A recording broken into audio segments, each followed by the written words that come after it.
विद्यार्थी मित्रांनो नमस्कार.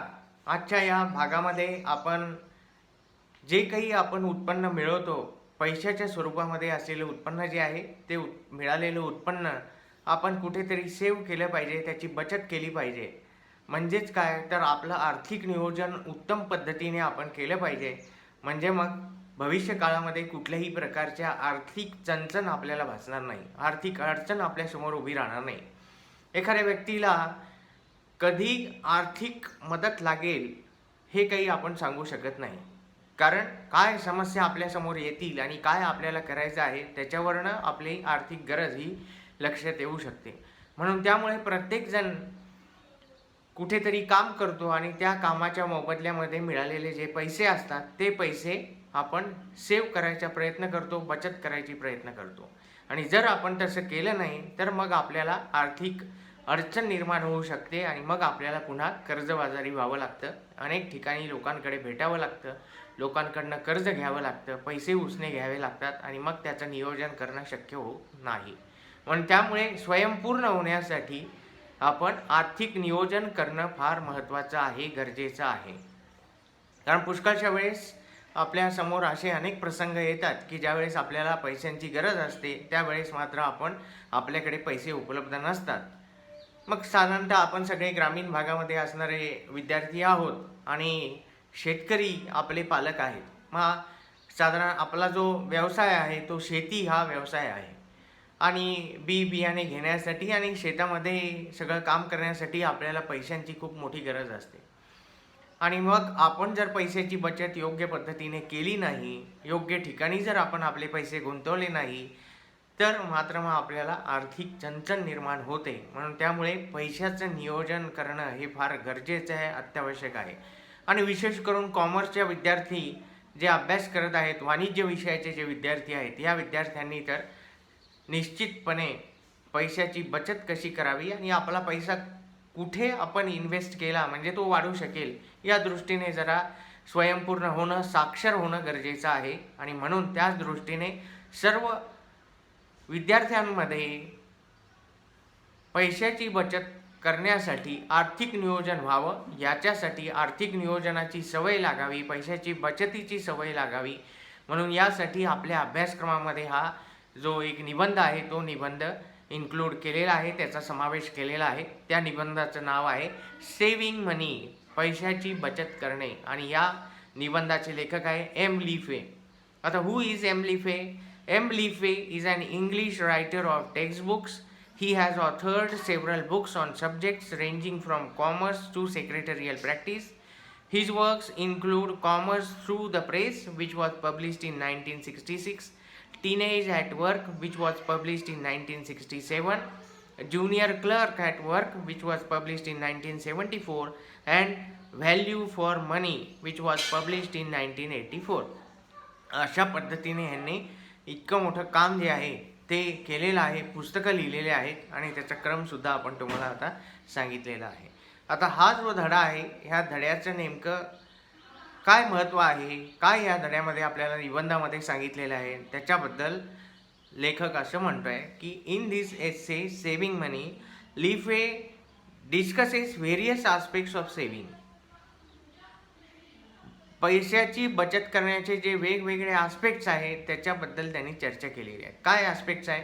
पर्सनल सेविंग, वैयक्तिक बचत, सेविंग बाय बिझनेस एंटरप्राइजेस, सगळ्या मोठमोठे जे उद्योग व्यवसाय आहेत ते व्यवसाय कसे पैशाची बचत करतात, सेविंग ॲज इन्व्हेस्टमेंट, कुठेतरी पैशाची गुंतवणूक करणे तीसुद्धा कशी सेविंग होऊ शकते त्याच्याबद्दल, saving options available to different parties, वेगवेगळ्या ज्या कंपन्या आहेत त्या कंपन्यांना, संस्थांना पैसे बचत करण्याचे काय ऑप्शन्स आहेत त्याच्याबद्दलची माहिती आहे. Utilization of invested amounts by banks, बँकेमध्ये आपण जे पैसे इन्व्हेस्ट करतो, पैशाची बचत करतो त्याचा उपयोग बँक काय करते, अँड अदर फायनान्शियल इन्स्टिट्यूट्स, आणि त्याचबरोबर अनेक वित्तीय संस्था ज्या आहेत त्या वित्तीय संस्था कशी बचत करतात, and the general objectives of saving, आणि सेविंग करण्याचे फायदे काय आहेत, ऑब्जेक्टिव्ज काय आहेत त्याच्याबद्दलची चर्चा केली आहे. The essay written in a lucid and unpretentious style, एकदम साध्या सोप्या भाषेमध्ये हा एस्से त्यांनी लिहिलेला आहे. Is a down to earth introduction to financial planning for young men and women. नवतरुण जे स्त्री आणि पुरुष आहे त्यांच्यासाठी फायनान्शियल प्लॅनिंग कसं केलं पाहिजे त्याच्याबद्दलची सगळी माहिती या एम लिफे यांनी या सेविंग मनी या निबंधामध्ये लिहिलेली आहे.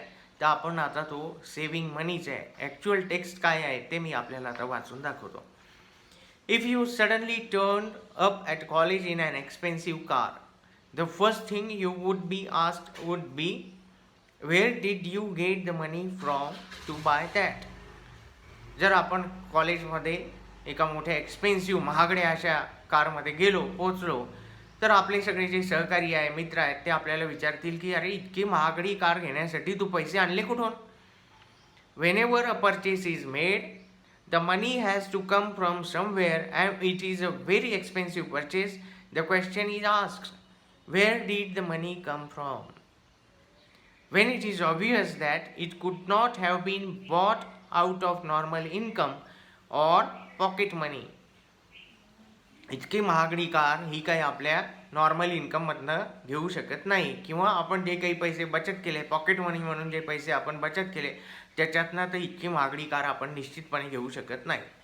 Sometimes the answer is that it is the result of saving over a long period, but at other time it is clear that however long a person saved they could not have raised enough money for the particular purchase. काही वेळेस या प्रश्नाला उत्तर असंही दिलं जातं की खूप वर्षापासून मी बचत करत होतो आणि त्या बचतीतले जे पैसे आहेत त्याच्यावरनं मी ही वस्तू किंवा ही महागडी कार विकत घेतलेली आहे. परंतु कितीही वर्षापासून जर आपण पैशांची बचत करत असू शकलो तरीसुद्धा इतकी महागडी कार इतक्या या कमी पैशांमध्ये मिळवणं खरेदी करणं काही शक्य होत नाही. Then the answer may be that they have not paid for the atom but will be paying for it over many years, as in the case of a house which very few people can afford to pay cash for or to wait until they have saved up sufficient money. समजा एखादा व्यक्ती जर त्याला नवीन घर घ्यायचं असेल तर त्याला 20 वर्ष 30 वर्ष त्या घराचे पैसे भरावे लागतात, परतफेड करावी लागते, कर्ज त्याच्यासाठी घ्यावं लागतं किंवा मग 30 वर्ष त्याला वाट पाहावी लागेल, पैशाची बचत करावी लागेल आणि मग त्याच्यानंतर तो त्या जमलेल्या पैशातनं त्या वस्तूची खरेदी करू शकेल. Yet firms and other concerns are spending very large sums of money all the time, and somehow we take these for granted and never stop to wonder where all the money comes from. Have you ever been passing the gates of a big firm when the workers are just coming out to go home? At a rough guess, imagine that each person received £20 a week in wages. Just imagine the size of the firm's wages bill. Where does all that money come from? Have you ever stopped to think what your local authority does for you? A large number of people are working every day on your behalf, and at the end of week or month, they all have to be paid. Think of the transport workers in your city, the police, the teachers, the fire brigade, the refuse collectors, the librarians, the park keepers, the list is endless. What a lot of people there are in the armed forces, even though we are not at war. They all have to be paid and they use a great deal of expensive equipment. There are also a large number of workers involved in the gas and electricity industries, not to mention the railways and the post office. Actually, we do not need quite as much money for all these activities as you might think, because money circulates and the same note will pass from one hand to the other hand, doing many different jobs. For instance, your father goes to work and gives you £1 from his wages to spend during your holiday. This money does not remain with you very long because some of it goes to a cinema and the rest is spent on paying your bus fare for the night out and on some sweets. Therefore, your money is split up and goes to the owners of the cinema, your local authority which runs the bus service, and the owner of the sweet shop. To understand where the money comes from to finance business enterprise in this country, we must realize that money wage earners do not spend all their wages as soon as they get them. Although it is very difficult in these days of rising prices and inflation, many people make a determined effort to put something aside every week or month as security and protection for their old age or for the times of sickness or just because they want to be able to draw upon this reserve as and when they like for the more expensive items which they cannot buy out of their normal income. Although in this welfare state, a great deal of help and protection is available to those in need. It is always better to develop the habit of independence and start from your very first wage packet putting something aside for the future. In fact, you can start before that. Do you spend every bit of your pocket money each week? If so, what happens when you go on holiday and have spare time and so need extra cash? Do you have to ask your parents for extra money then? This is a little hard on them if they already have the additional expense on the holiday.